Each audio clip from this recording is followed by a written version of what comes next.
Hey, welcome back, friends. So I wanted to do a video on one of the best Facebook comments I've ever seen, and it involves moisture meters. So if you don't know, a moisture meter is a great tool for you to have when you're checking up on your RV or when you're purchasing a new, especially used, but even a new RV. So yeah, moisture meters are a nice handy tool. It's kind of a secret that some of RV inspectors use, secret tool they use. And today we're going to talk about the appropriate use of one of these in one of these. So very useful information in my opinion. Hope you stick around. Before we get going, help us pay some bills and check out today's video sponsor. Today's video is brought to you by rvmattress.com, a Brooklyn bedding brand. So our family has enjoyed RV Mattress by Brooklyn Bedding's mattresses for over a year now. We love them and we're confident you will as well. This particular model is called the Dream Foam Essential, which just won Good Housekeeping's 2023 Family Travel Award for having a big variety of sizes without sacrificing comfort, making it the perfect mattress on the road. With your RV Mattress by Brooklyn Bedding, you get a 120-night sleep trial and a 10-year warranty. For our family, the RV is our place to recharge for the next day. So a comfortable night's rest is important, not just for mom and dad, but for the kids too. Thank you, RV Mattress by Brooklyn Bedding, for sponsoring today's video. So head over to rvmattress.com/wondering and use our code WONDERING to get 25% off your next mattress. Now let's hop back into today's video. Right, so I'm scrolling Facebook the other day and I see this post about moisture meters in one of the Grand Design Imagine sites. And of course this is not just for Imagine, it's for any RV, but this is where I happened to see this post, and it was asking about moisture meters. So I've got one right here. We're going to use it here in just a second and show you what I'm talking about. But the question was, hey, I've been told by some RV inspectors that if I'm looking at a unit to buy, that I should bring a moisture meter with me. The problem is, I don't know what percentages or what readings I should look for, what's good, what's not good. And so I thought to myself, you know what, that's a great point, because I've even told people, hey, you maybe bring a moisture meter and check in the corners, check where water might intrude, and just to be certain there's not something hiding. Well, I don't know what percentages to give. I didn't know what readings to give. So along comes Mr. Tim McCory. So you can see his comment here, and this is what we're going to talk about today. And then I'll give you some examples using this moisture meter in front of me. Now, I'm going to read this comment. It's a long comment. If you don't want to listen to it, then go ahead and fast forward a little bit. But yeah, let's get started with Tim's comment. And this is all Tim. I have nothing to do with this. This is all his knowledge. So full credit to Mr. Tim. Thank you so much. But let's get started. I'm an RVIA certified inspector. Ironically, I'm also in Alabama. So the first post, you can see I've got the original poster's name blacked out. I did not ask him if I could use this information in his name. I did ask Tim, and Tim agreed that that was fine. But anyway, Tim is an NRVIA certified inspector, and he's also from Alabama. He said the way you use the meter will be a little different depending on what the RV's construction is, i.e. stick and tin or fiberglass with aluminum superstructure. If you're using an aluminum framed RV, which is what we're in right now, the meter will give a high reading over the aluminum framing and other metals, over 50% up to 100%. This would be normal.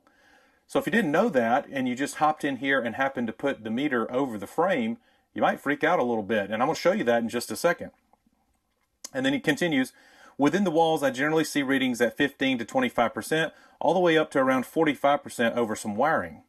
The meter, so there you go, wiring also sets it off. The meter will hit much higher over different wiring in the walls and ceiling. Keep that in mind as your initial testing.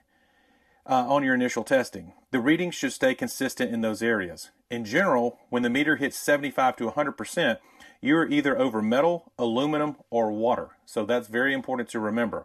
For example, if the meter hit 80%, say away from any possible framing, then it's probably moisture. It's not going to hit that high for wiring. Same in the ceiling. Most ceilings are still wood framed, even if the rest of the structure is aluminum. That is true for this unit as well. Not true for all RVs, but most. Put the pinless meter on the wall setting. Now we're going to talk about that in just a second. Touch the meter to your finger. It should hit 100% or very close to 100%. Now you know it's working. Run the meter along the walls, ceiling, and floor in areas which are common leak points, i.e. corners, floor to the side of slides, front storage areas, ceiling, around penetrations, etc. Also areas where you see signs of water intrusion. like damaged wood, bumps behind wallpaper, wavy wall panels, soft areas in the floor, etc. Use the meter to see if it's still wet.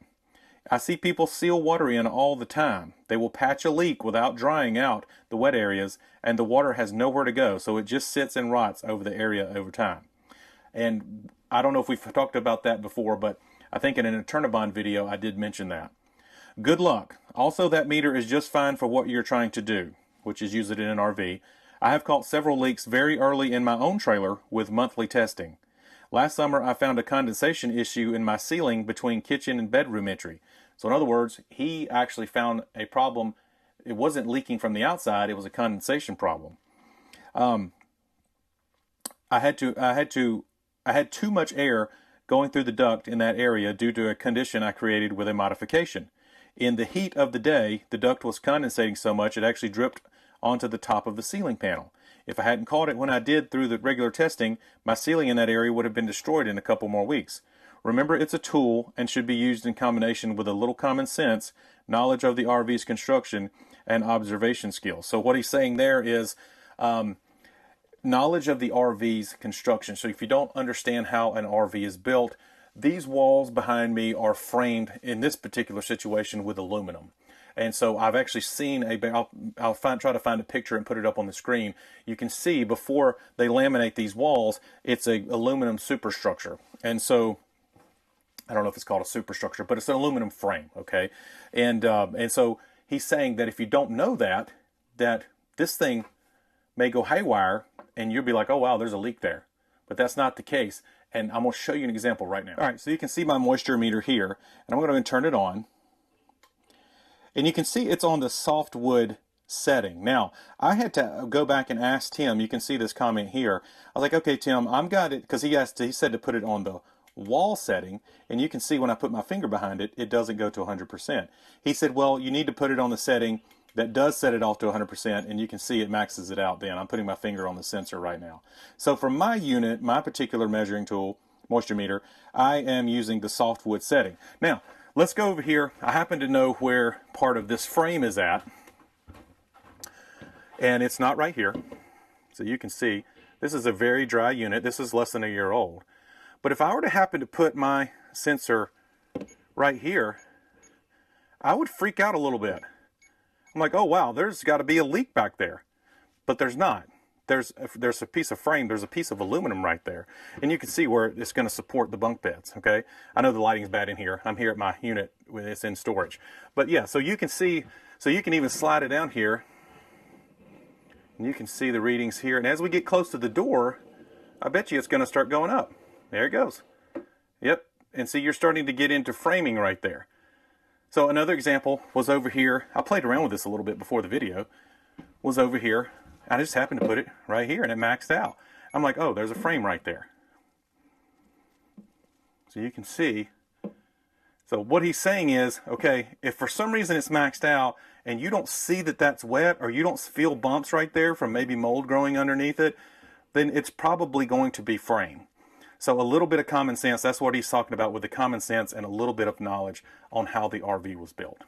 All right, there you go, friends. A huge thanks to Tim McCory for this comment and his wisdom. I mean, this is years of gathering knowledge put into one comment, and I'm very appreciative. I'm not a big fan of social media, but boy, sometimes it really comes in handy, and this is a great example of that. So I love how he ends this comment and something to remember. He even says, remember, it's a tool and should be used in combination with a little common sense, knowledge of the RV's construction, and observation skills. So if you see what looks like water damage and it shows up on the moisture meter as wet, then it's probably wet. And you know, if you know there's no frame and no wiring there and it's showing up, it's probably wet. So yeah, I love this comment. Tim, thank you so much. I don't know if you watch my videos or not, but I certainly appreciate your knowledge here. I appreciate how thorough you were. And again, this is one of those situations where social media really is gold. Guys, I hope you guys are doing great out there. Every video in 2024, I want to thank you guys. We have hit 75,000 subscribers, but a couple videos ago, I was saying thank you. We're almost to 75. Well, we've hit it. And so thank you very much. I will continue to thank you moving forward. It is a goal of mine for 2024. So thank you. Hope you guys are being safe out there. See you.